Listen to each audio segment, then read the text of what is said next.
कप्तान बाबर आजम पर match fixing के जो एलिगेशन लगे थे उस पर बाबर आजम की तरफ से एक बड़ा एक्शन लेने की तैयारियां शुरू हो गई हैं। ये एक्शन क्या है, बाबर आजम क्या करने जा रहे हैं, इसकी डिटेल मैं आपसे शेयर करता हूं। देखिए, बाबर आजम पर जो बेसिक एक एलिगेशन था वो ये था कि इन्होंने कुछ मैचेस में मैच फिक्सिंग की है और मैच फिक्सिंग से कुछ अर्निंग की है, जिसकी वजह से इनकी कुछ ऐसी प्रॉपर्टीज़ हैं जिनकी मनी ट्रेल इनके पास नहीं है। तो अगर वो मनी ट्रेल प्रोवाइड नहीं करते तो इसका मतलब है वो इसमें गिल्टी हैं। ये मुबश्शिर लुकमान और बाकी जो इनके इर्द गिर्द लोग थे, इन सब ने ये एक पूरा नैरेटिव बिल्ड किया और अब बाबर आजम ने दो बड़े इंपॉर्टेंट डिसीजन लिए हैं, वो आगे आने वाले दिनों में करने जा रहे हैं। उन जो एक डिसीजन है वो तो ये है कि एक लीगल कार्रवाई शुरू करने जा रहे हैं बाबर आजम मुबशर खान के खिलाफ हक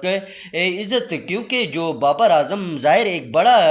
प्लेयर हैं और इस तरीके से कोई भी उठकर इन पे किसी भी किस्म के एलिगेशन लगाएगा तो इससे इनकी इज़्ज़त को डेफिनेटली डैमेज पहुंचेगा और इन्हें ये चीज़ करनी चाहिए, क्योंकि ये जो एक रिवाज उठा हुआ है और वो किसी भी सुपरस्टार पर किसी किस्म की भी एलिगेशन लगा देते हैं और वो पर्सन इस चीज़ को बर्दाश्त न करे तो ये चीज़ नहीं होनी चाहिए। और अगर ये एक दफ़ा कोई इस तरह का लीगल कार्रवाई होती है, कोई जुर्माना होता है, कुछ जेल होती है, मुबशर लुकमान को अगर इल्ज़ामात गलत साबित होते हैं और अगर बाबर आजम इन्हें कोर्ट में गलत साबित करते हैं तो इससे एक बड़ी अच्छी रवायत कायम होगी आने वाले दिनों के अंदर और ये जो कल्चर है फिर ये ख़त्म हो जाएगा। तो इस लिहाज से तो ये एक बड़ी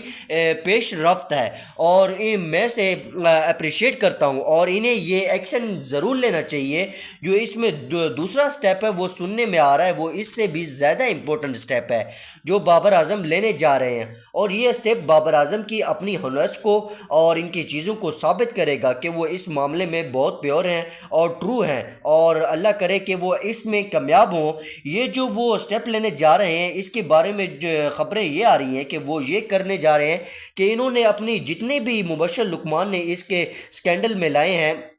जिसमें गाड़ी है, फ्लैट है और जिसमें ऑस्ट्रेलिया के अंदर प्रॉपर्टीज़ हैं और बाकी जो चीज़ें हैं जिनकी मालियत करोड़ों रुपए बनती है। हालांकि मैंने जैसे दूसरी वीडियो में कहा कि बाबर आजम की मंथली इनकम में इतनी है, सालाना इनकम इतनी है और साल का जो 30-35 करोड़ रुपए कमाते हैं, तो कुछ करोड़ रुपए की प्रॉपर्टी लेना इनके लिए बड़ी बात नहीं है, लेकिन स्टिल वो इसके लिए अपना एक मनी ट्रेल है वो इस्टेब्लिश कर रहे हैं। लीगल टीम से कहा है कि वो